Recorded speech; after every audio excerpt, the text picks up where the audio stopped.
This week on Quality Digest Live, making workplace excellence infectious. Plus, we consider the implications of a bankrupt employee culture at Wells Fargo.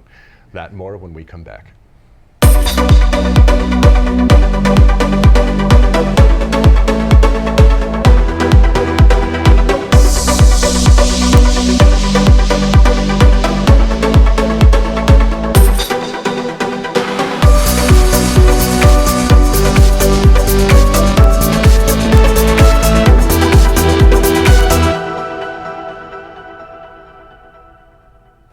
Welcome back to Quality Digest Live for October 14th. Does that mean we're out of order or the TV's out of order? I don't even know how that I don't even know happened, where those things come from. It's fine. Just don't worry about what's back there. Welcome back to Quality Digest Live for October 14th, 2016. QDL is your weekly look at who and what is making the news in the world of quality. I'm Mike Richmond, publisher of Quality Digest. Culture of excellence. I'm Quality Digest editor-in-chief Dirk Ducharme. In 2014, more than 32,000 people were killed in car crashes in the United States. In 2012, more than 2 million Americans visited the emergency room as a result of car crashes. An estimated 94% of the crashes that cause these injuries and fatalities are attributable to human choice or error. That is the opening paragraph from Andrew Maynard's "Will Driving Your Own Car Be Considered a Public Health Risk Like Smoking?" which appeared in Wednesday's edition of Quality Digest Daily. Now, Maynard's premise is that given that your lifetime odds of dying in a car crash are 1 in 606, he actually said 113, but he was including motorcycle accidents. So 1 in 606, you could consider driving a car a public health risk. By the way, I didn't realize 1 in 606, that's really low odds for your lifetime. It is. I mean, it's like, wow. It is. It makes you really want to go out and drive. Yeah, exactly. So once self-driving cars become the norm, which really, isn't all that far off, won't we consider people who drive their own cars in the same light as someone who, I don't know, maybe blows cigarette smoke in your face? I mean, it's kind of a crazy thought, right? Well, let's back up a little bit and think about it.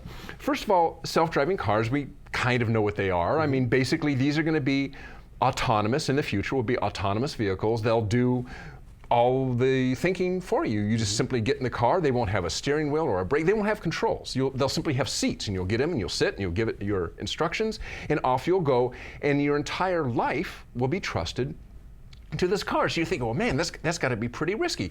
And sure, it is risky. I mean, there are going to be times, and they've already happened a couple times, where a self-driving car is going to make a mistake. And Maynard's point is like, sure, there's a risk there. They're going to make mistakes, but they're going to make far fewer mistakes than humans do. So, you can say, well, boy, in that situation, if I had been driving, somebody wouldn't have been hurt or somebody wouldn't have been killed because I would have known how to get out of it. And you might be right that time. But what about the millions of times when you're driving distracted, you're texting, you're talking on your phone, you're gazing around, you blow through a stop sign, you ignore a pedestrian trying to cross a crosswalk? I mean, there's all these things, human errors that we do. So his point is that in the future, with self-driving cars, you're going to reduce the odds of dying to maybe 1 in 10 or 1 in 100 of what they are now. So, with that in mind, the Department of Transportation, which is really behind self-driving cars because they see them as being safer, of course, they've taken notice. And they have begun to look at how to regulate self-driving vehicles in the future. And this is interesting. For once, the government is taking a slightly different regulatory approach to what we are used to with the typical way that regulations address fast-changing technology. And I think of, let's say, when the internet was just like exploding and you had file sharing, so then you had all these weird copyright stuff. How do you deal with copyright, music and movie downloads and file sharing, or even now things like UAVs, drones? The FAA is still scratching their head. How do we regulate drones? What they're trying to do is kind of pigeonhole these new technologies into existing laws, trying to make these newfangled square pegs fit in these round holes that already exist. And it doesn't work very well. So what the DOT is doing with self-driving cars, they've just released something called the Federal Automated Vehicles Policy, which is really a forward-looking document that looks to protect public safety while at the same time not hampering self-driving vehicle development and innovation. It's a concept called responsible innovation. It's kind of popular in Europe right now. Now, according to Maynard, instead of trying, the DOT, instead of trying to dictate what self-driving cars should look like, and that's the way lawmakers work now. They say, this is what it's going to be, you got to fit into our round hole, right?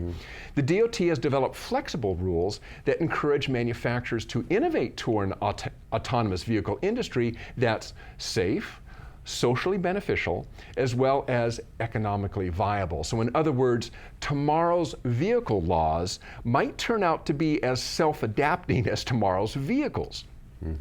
And this is really a kind of a different approach, and it's really spurred on by new technology and how do we deal with new technology in a completely different way, regulatory-wise, than we have in the past. So will all this innovation at both the technology and regulatory level lead us to a point where we turn up our noses at drivers? Will the automobile culture in the US really let go of the steering wheel? I don't know. I mean, what do you think? I mean, it's really an interesting thought that in the future, you see somebody driving and you're going, oh my gosh, that's so dangerous. I mean, why are they doing that? Well, culture and the ideal of what makes a proper behavior within a culture do change pretty quickly, as you mentioned. I mean, you think about like littering, for instance, littering, you know, and everybody used to do it. Just throw it out the window. Yeah. It's become really a means of not doing that. It's kind of been shamed away from doing that. So attitudes can change over the course of time. But to me, the bigger issue here is this idea that the reason why a lot of times self-driving cars do have problems is because of the human interaction. That's what they can't predict. They can't predict what a human will do. So really, self-driving cars are going to be a lot safer when they don't have to interact with humans on the road. So that's the complicating factor, is the human beings and the other cars that do things that are like, whoa, why would anybody do that? That cause the self-driving cars to have a problem. So I think this will happen. I think it will be a move towards this, and I think that there's always going to be people that are going to want to drive, because I mean we're individuals. We want to get where we're going ourselves, the rubber to the road kind of thing. People want to do that, but what's probably going to happen is there's probably going to be very discrete areas where if you want to drive yourself, you're going to be on an Autobahn by yourself. Way with all the other crazy people. Yeah, well, all the crazy people. And people from Jersey. And they won't be able to get any insurance, but everybody else will be over here on the self-driving cars, and they'll be going in their lanes. And it'll probably be more people here than over there. But you know, it's interesting. I think you're going to see that happen definitely over the course of time as we go forward on this. So it was an interesting kind of a thought-provoking piece. Not bad, not bad. All right, thanks, Dirk. Driver, you. All right, well, we talk all the time here on Quality Digest Daily, as well as on the show, about the importance of apprenticeship and training opportunities for people wanting to enter the manufacturing sector. And when those opportunities are specifically geared towards increasing diversity in the workforce by offering training to veterans, minorities, and women, well, all the better. And that's exactly the value proposition of the American Aerospace Technology Academy, or the AATA, which is a nonprofit organization focusing on classroom instruction in non-destructive testing for a diverse population of students. The AATA recently released a report offering a comprehensive view of the needs of the NDT equipment manufacturers, not only in aerospace, but in a variety of sectors, including automotive, shipbuilding, oil and gas, and more. We ran an article on this titled "World Market for NDT Equipment to Reach $1.85 billion in 2020" in Tuesday's issue of Quality Digest Daily. Here now to tell us more about the good works of the AATA and their research into the NDT market is the organization's Director of Outreach, Megan Green. Hi, Megan. Hi, Mike. How are you? Good. How are you today? We have Megan with us via phone today. Well, Megan, before we get into the findings of the study, I want to congratulate you, first of all, on the really important work you're doing to bring new people into the manufacturing profession. So how did AATA start it, and how did you get involved in the organization? Okay. Well, first, thanks for having us. I'm excited to be on the show and share the good news of AATA. So our founder, John Stewart, he worked in NDT for many years. He had a successful career, and he realized that 20 years ago, there was a void in the industry, and they needed NDT technicians, and today we're in the same position. So no one has done anything about this. And after working in the aerospace industry, I recruited for precision cast parts for a number of years. recruiting for NDT positions and other quality roles, I realized that the manufacturing skills gap is a real thing. And many times there's more positions available than there are people with the necessary skill set to fill these roles. So AATA started as a solution to this. We wanted to provide inexpensive training because every other training institution is very difficult for veterans, minorities, and disenfranchised individuals to enter into this industry due to the cost. So we decided we wanted to provide affordable training, and this year we got awarded a $1 million grant from the California Apprenticeships Standards under new and innovative programs. So that helps us fulfill our mission and provide training to employers. Well, that's great. Congratulations on that grant. I think that's really key to continue doing what you're doing. For the companies that you're working with, for those NDT manufacturers using NDT processes in their space, what do you think is important for them to be thinking about long term as opposed to short term regarding their needs for NDT professionals? Well, really, what many employers need to understand is that the baby boomers are exiting the workplace and there's a void. I understand it's difficult to allocate the resources to training when you're trying to meet your operational and production goals. However, these positions are open and you don't have people to fill them. And so this year, AATA, we were also approved by the Department of Labor to start an apprenticeship program anywhere in the US. And there are many tax breaks and incentives for employers who partner with organizations or start apprenticeship, because you're exposing new people in the industry and you're able to take someone with essentially no experience and train them exactly to your needs. And if you really want to stay competitive, these positions are available, and most companies, they haven't really figured out what's the greatest solution to fill these roles. Some companies, they started to partner with community colleges and somewhat go down the apprenticeship route, and we've just realized the apprenticeship program is the solution to the void in the industry. Hey, Megan, this is Dirk. In terms of the report behind the top line number of nearly $2 billion in total NDT revenues within the next few years, which sectors in particular are driving growth? Okay, awesome. So the oil and gas, it's still the main industry, but we've realized that the aerospace industry, although defense spending has slowed in most countries, the commercial sector has been experiencing significant growth, and it's been able to uplift the aerospace industry. So also the automotive industry, vehicle production is continuing a steady climb back to the pre-recession levels. The construction industry, and it appears they're on a sustained recovery after the dramatic decline of the recession. And also infrastructure. Many countries are now faced with the necessity of updating their aging infrastructure. So aerospace, automotive, construction, and infrastructure.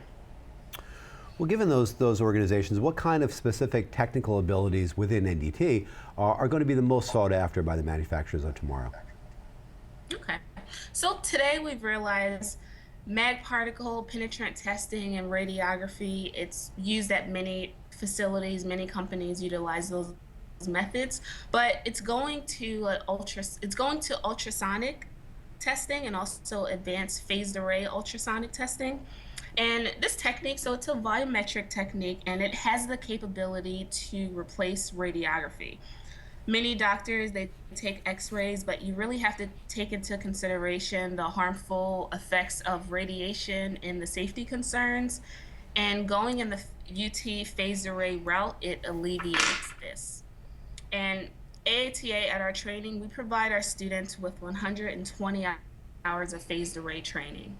As many companies, the medical industry has already utilized this technology, and now the aerospace companies are starting to adapt. One of the issues is that, there aren't enough people trained in this technique. It's a highly specialized field, but that's definitely the direction we're going. And lastly, this is kind of cool. You and I were chatting about this. The American Society for Non-Destructive Testing is having their annual conference in Southern California at the end of the month. I think, as you said, it was on October 24th. And I understand that you guys are making a pretty big announcement there. So care to give us a little sneak preview? Yes, we are so excited. At the AS&T annual conference, we will be launching our virtual reality in NDT. It's never been done in the industry, and really what it's going to allow students to experience a real life environment. So you'll be able to experience NDT in a way that no online training can provide. And as many people who work in the NDT, the field services, they know many people say they're not afraid of heights and they can deal with the field environment until they're on a bridge in the middle of the Pacific Ocean performing NDT techniques. So at the AS&T booth, we'll have a opportunity for everyone to experience the virtual reality, put on the glasses. We'll be at booth 842. So we're very excited to launch this. And that's Long Beach, I think you said, on October 24th. Yes, yes. Great, great. Well, check it out. Everybody out there, if you're in the NDT space, you want to check out AATA and the good works that they're doing, make sure you come by their booth and check them out. Megan Green, thank you for joining us today. Really appreciate it. Really appreciate all the great work that you're doing as well to bring people into the industry, provide some diversity in the industry. I think it's very important, and we really are big supporters of yours. So thank you for doing that. Thank you so much for having me. Of course. We'll talk to you soon. Okay, Thank you. Bye. It's like a fun show. Yeah, Sure, that's one we haven't been to actually, know. but I've heard about it for a little while. And yeah, again, if you're in Southern California at the end of this month and you know you're into NTT or you're hiring, you're looking to hire people for NTT, It's a place to go. place to go. Definitely check it out. All right. Well, there was I thought a pretty interesting article, also this Wednesday, by Sergey Netasin, where he examined the impact that good performers in the workplace have on their coworkers. The article, Workplace Excellence Can Be Contagious, looks at a study conducted by Netasin and his co-author Tom Tan of the Southern Methodist University. The authors, Netasin and Tan, were interested in how an employee's skill in the service sector translated to sales, and further, the impact or influence that one employee's skill or performance has on other employees that they work with. So appropriately enough, the paper is called When You Work with a Superhuman, Will You Also Fly? An empirical study of the impact of coworkers on performance.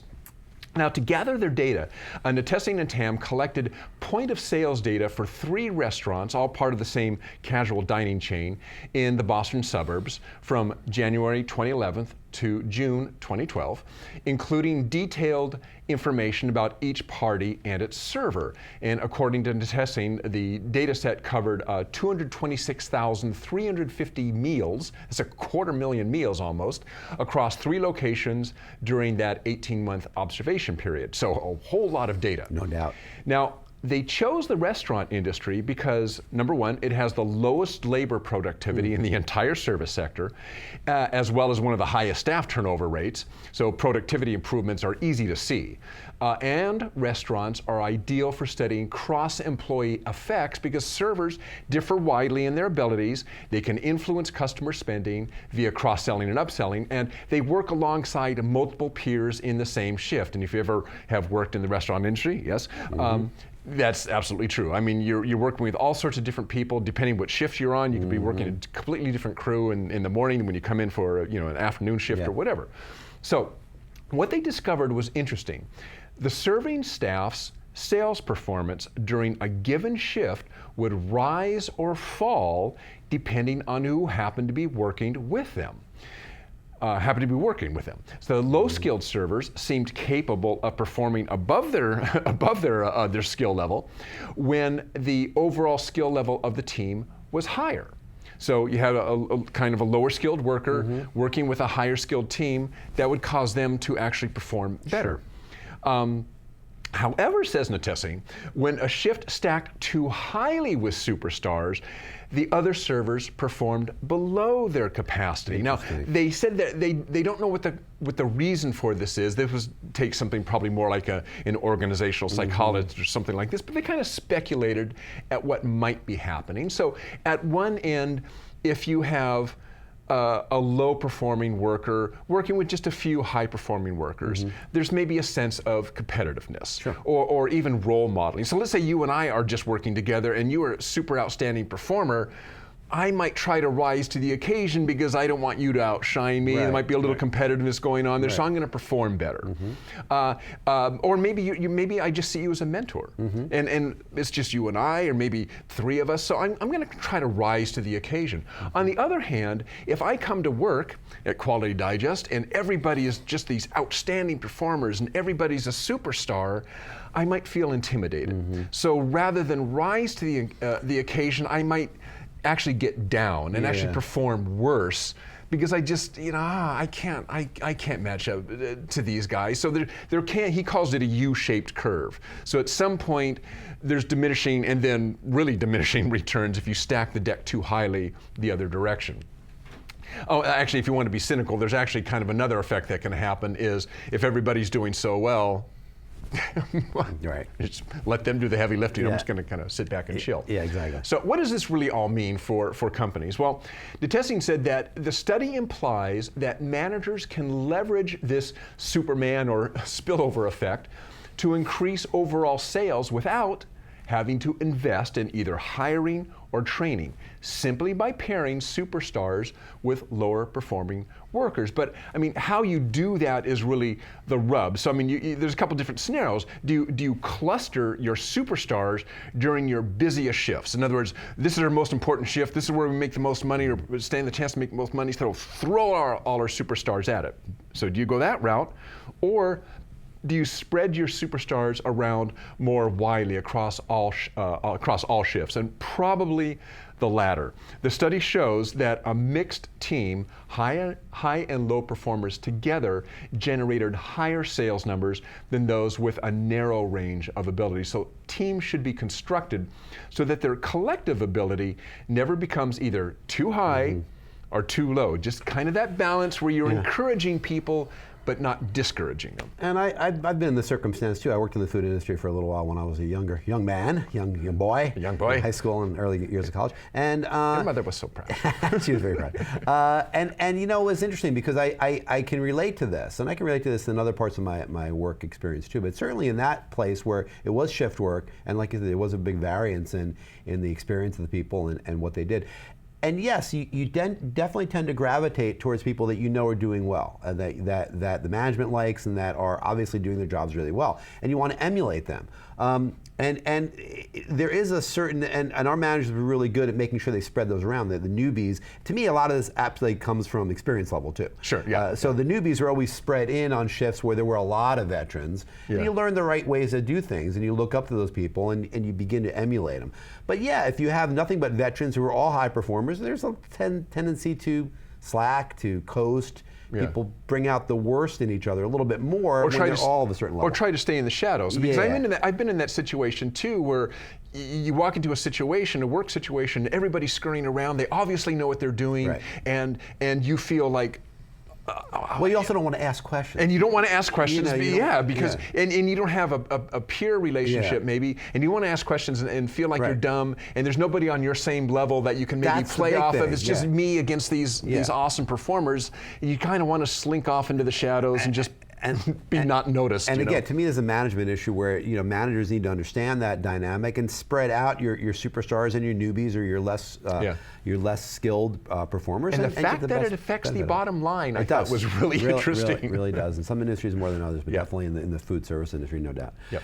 All right. Well, I enjoy it. Another really great article we covered this week, and I enjoy it when people that I respect, whose opinions I respect, get up on their soapboxes and editorially eviscerate those in power who really deserve it, really deserve the scored. I love those kind of articles. Well, and it was with great interest then that I read the article Mr. Stumpf Goes to Washington by our very own Taryn March, which appeared in Tuesday's issue of Quality Digest Daily. Well, the Mr. Stumpf that Taryn refers to is John Stumpf, the now former chairman and CEO of Wells Fargo. This venerable financial institution, was founded in 1852, and it has been rocked, if you've been listening to the news, been rocked in recent weeks and months by a scandal involving employees who created sham accounts in customers' names in order to meet overly aggressive management set sales goals. Really big scandal. In recent weeks, Stumpf appeared before congressional committees, first in the Senate and then in the House of Representatives, which were impaneled to investigate this matter. And as we've grown used to seeing, unfortunately, he answered the questions from these elected officials without really saying anything. Taryn's rightful umbrage came from a combination of Stumpf's CYA attitudes as well as the various senators and representatives' grandstanding attempts at shock and outrage over this existential threat to the American consumer. Hey, it's an election year, right? I mean, it's an election year, and ends in an even number, so they're all up for their offices, most of them anyway. So between his appearances on Capitol Hill, the Wells Fargo board announced that Stumpf, who earned more than $40 million in 2016, not an uncommon salary for high-level top managers of these kind of companies, that he would have a couple million of those bucks clawed back, taken back. And the other shoe dropped this week when Stumpf announced his retirement at the age of 63. Well, whether he jumped or was pushed is really, I think, kind of beside the point, because the personal repercussions of the scandal, again, for this 63-year-old man who's already fantastically wealthy beyond anything we all can probably imagine, that's of less interest than the insights this episode provides into the culture of Wells Fargo. In fact, it really shines a light on the push nature of sales targets in general and what they tend to do to customer service. And that, to me, was the real core of this article and the core issue here. As anyone's ever sold anything, and I've been selling stuff for a lot of years, as anyone's ever sold anything can tell you, there are essentially really breaks down to two ways of doing your job. And the route you choose has really more to do with the type of company you work for than the type of person you are, although the type of person that you are has a lot to do with it as well. Now, the first way, of course, is to lead with an understanding of customer needs and a desire to fulfill those needs through the products and services that your company offers. In essence, this can be considered pull selling because everything is triggered by the expression and fulfillment of the value of your proposition as defined by the customer. That's the way we're always taught to sell. Build relationships, make sure the customer is engaged, let them pull the order from you. But the second way is the push sales approach, and many of us are familiar with this from, say, used car lots or broadband service companies.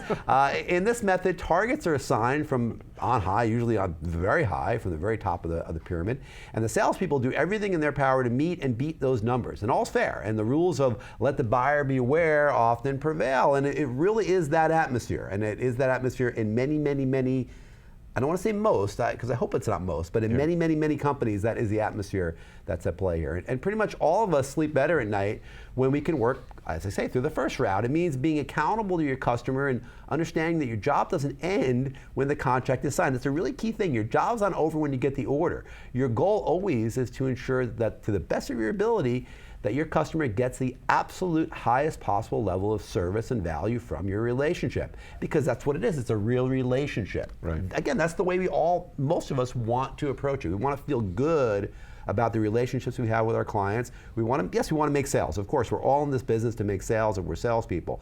But once you get that order, you've got to fulfill it, and you've got to understand. You have to understand going in what the customer needs were, and then you got to fulfill it, and you got to honor what you did. And if it doesn't work out, you got to honor that too, and you got to stand by it. It's hard sometimes to do it that way, but that's the way you've got to do it. But again, the Wells Fargo approach, as we've seen, I think from the story, was clearly focused on the second method. In fact, they embody the second method on steroids. Management set super aggressive sales goals and actually shamed those who failed to reach them. The result were salespeople who went to extremes to reach these goals, not only pushing customers to sign up for products, they had something called the Great Eight.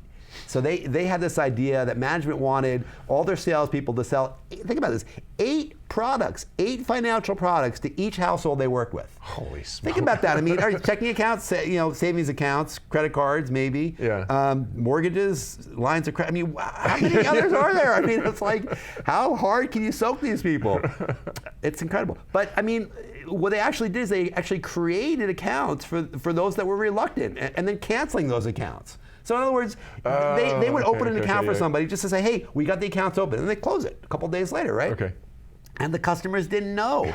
And just to meet those goals, and there were some small fees associated with those accounts in many cases, and they were so small that the customers didn't even really notice, but in essence, the Wells Fargo sales reps stole from their customers, and maybe it's 10, 20 bucks a piece at a time, or $5, whatever it was, but they were stealing. They were institutionally stealing straight up from their customers. Well, this entire unsavory episode just demonstrates, once again, that culture is the preeminent determinant of the outputs that affect customers. We're picking on Wells Fargo, and I apologize for doing that, because many, many companies in a variety of industries have a very similar push sales ethic. If your company's one of them, and if you're in some way responsible for customer outcomes or fulfillment, I don't want to give you advice in your career, but you really have to look hard at what you're doing and try to work within the system to improve it. And if you can't, well, again, maybe you need to consider looking for a company that better aligns with your own personal values. That's an important thing. You've said it many times to me. You don't check who you are at the door. At the door when you come into an office. That's right. And we all got to make a buck. We all got to make a living. We all got to do what we got to do. When we're salespeople, the conflicts get up close and personal real quick. Right. Especially if you want to be a really high-performing salesperson. If you want to be a salesperson that does 6 figures a year every year, 6 figures plus, you got to push. Yeah. But pushing isn't always push. Pushing is an idea of understanding how to present things in a way that is in front of people, but isn't deceiving them, and is understanding that the real work happens after the sale is made, because you want to get another sale. Yeah, I mean, it's tricky. I think I was going to say, and then I'm backtracking because I'm not sure it's true. I was going to say, probably some of the most successful business people are those who build really strong relationships. But then I'm thinking, that may not be true. Unfortunately, that may not be true. It could be that the most successful salespeople are the ones who are just cutthroat.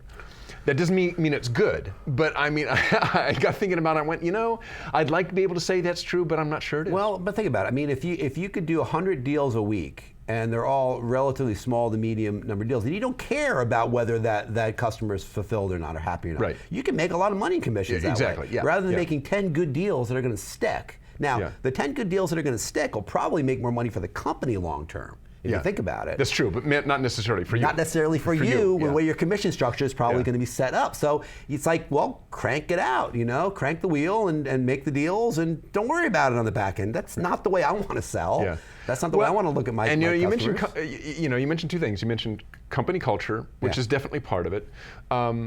And I'll get back to that. Company culture was definitely part, but I think it's also the individual. So if there are individuals who are going to do, regardless of what the company wants, are going to just like push and try to get whatever they can out of the customer. So that's why I think it's important that the company doesn't support that. If the company has a culture that says, look, we're going to be a pull type of company, we're going to be one that all of our salespeople are going to be relationship oriented, and we're not going to stand for a salesperson that is being, for lack of a better word, let's say unethical.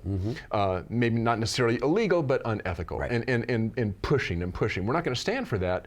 I think in the long term that does the company more good, and those salespeople can go, find someplace else to work, right? I think the culture has to have that attitude. The company has to have that culture to begin with. And it all comes down to managers. I mean, middle managers are probably the most important people in any company, because they're the ones that are on the front lines. They're the ones that are at the gemba, that understand what's going on, and the middle managers are the ones that have to stand up. They're the ones that were shamed.